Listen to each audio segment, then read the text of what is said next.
Hello, and welcome back to Error Analysis Essentials, the series by Physical Sciences Consortium designed to help you master the art of managing uncertainty in scientific measurements.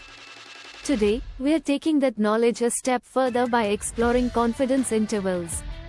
A confidence interval is a range of values, derived from your data, that is believed to contain the true value of a parameter with a certain level of confidence.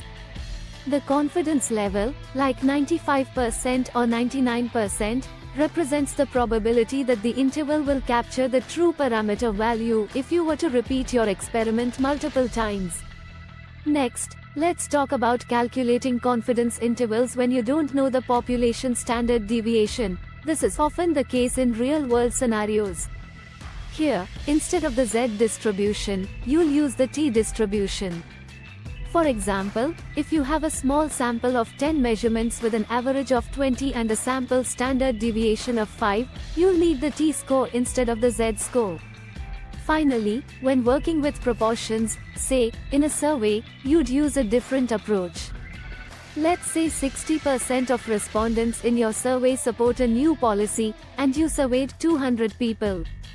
To calculate the confidence interval, you'd again use the Z-score for your confidence level, but this time, you multiply it by the square root of the proportion times 1 minus the proportion, all divided by your sample size. This gives you a range that reflects the uncertainty in your proportion estimate. Each of these methods allows you to calculate a confidence interval that reflects the uncertainty in your data, helping you make more informed decisions based on your results.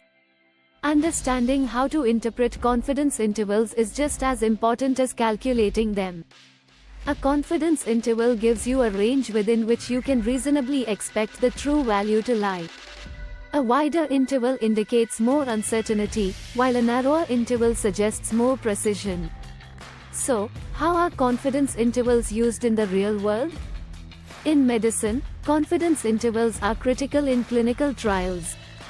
For example, when testing a new drug, researchers use confidence intervals to estimate the range within which the true effect of the drug lies. In engineering, confidence intervals can help assess the reliability of materials or structures. For instance, engineers might use confidence intervals to estimate the range of stress a material can withstand before failing, ensuring safety and performance. Even in social sciences, confidence intervals are used to analyze survey data. Despite their usefulness, confidence intervals are often misunderstood. A common misconception is that a 95% confidence interval means there's a 95% probability that the true value is within the interval.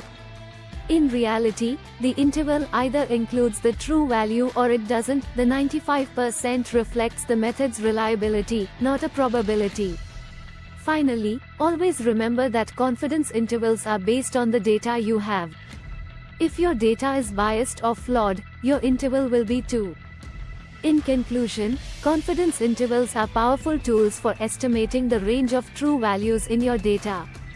If you found this episode helpful, please give it a thumbs up, share it with your colleagues, and subscribe to our channel for more episodes in the Error Analysis Essentials series. Don't forget to leave your questions and thoughts in the comments below. We'd love to hear from you.